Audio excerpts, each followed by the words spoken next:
Across the United States, some mysteries still linger in the shadows of justice. Cases of missing people, unsolved crimes, and killers who vanished without a trace, leaving behind only questions and an enduring chill. Tonight, we're opening the files on 5 of America's most perplexing and terrifying unsolved cases. Our first story takes us to Springfield, Missouri, on the morning of June 7th, 1992. When friends arrived at the home of Cheryl Levitt, her daughter Susie Streeter, and Susie's friend Stacy McCall, they found the front door unlocked. The TV was on, the women's purses and keys were inside, but the house was eerily empty. The 3 women were gone. There were no signs of a struggle, no forced entry, no evidence left behind. It was as if they had simply vanished into thin air. Police launched a massive investigation, but every lead went cold.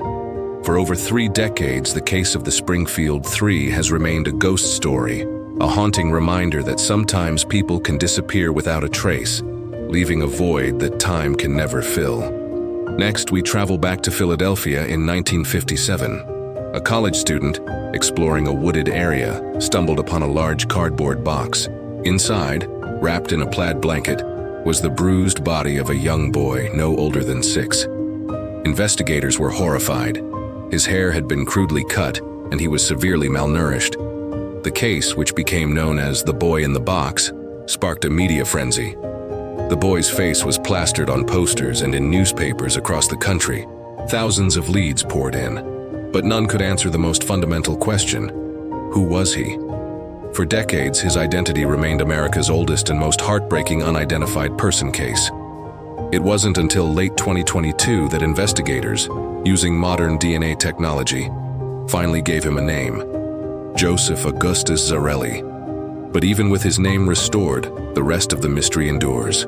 Who was responsible for his death? And why did they hide him away in that lonely box? The shadows of this case still loom large over the city of Philadelphia. On a cold winter night in New Hampshire, February 9, 2004, a nursing student named Maura Murray packed her bags, emailed her professors about a family emergency that didn't exist, and drove away from her college campus. Hours later, she crashed her car on a dark, snowy road in the White Mountains. A local bus driver stopped and asked if she needed help. She refused. When police arrived just minutes later, Maura's car was locked, her belongings were inside, but she was gone, completely vanished. An extensive search of the surrounding woods turned up nothing. Theories range from a planned escape to a tragic accident in the unforgiving wilderness, or something far more sinister. What happened to Maura after she walked away from her car? To this day, the FBI keeps her case open, a chilling tale of a young woman who drove into the night and disappeared forever. In 1978, 5 young men from Yuba County, California, all with mild intellectual disabilities, set out to watch a college basketball game. They never came home. Their car was found abandoned on a remote mountain road, miles away from their route, in deep snow.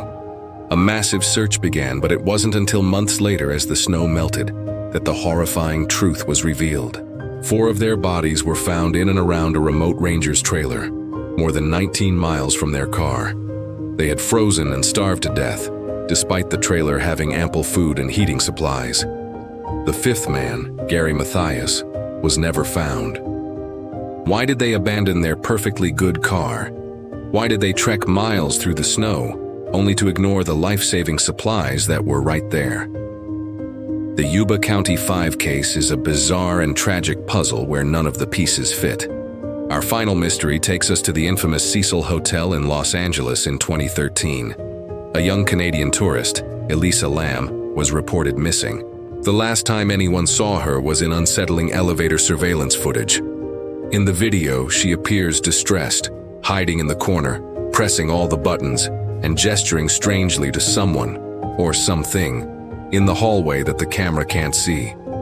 For weeks, there was no sign of her. Then hotel guests began complaining about low water pressure and a strange taste. Maintenance workers went to check the rooftop water tanks. Inside one of them, they found Elisa's body. The tank's lid was incredibly heavy, and the rooftop was secured. How did she get in there? And what explained her bizarre behavior in the elevator? Her final moments shocked millions online, but the official ruling of an accidental drowning has never satisfied those who believe something much darker happened at the Cecil Hotel. These files remain open, their stories echoing through the years. Each mystery whispers the same haunting question: what really happened? Which one of these stories haunts you the most? Let us know in the comments. Subscribe to Mystery Vault, where every week we dive into America's darkest unsolved cases. Thanks for watching.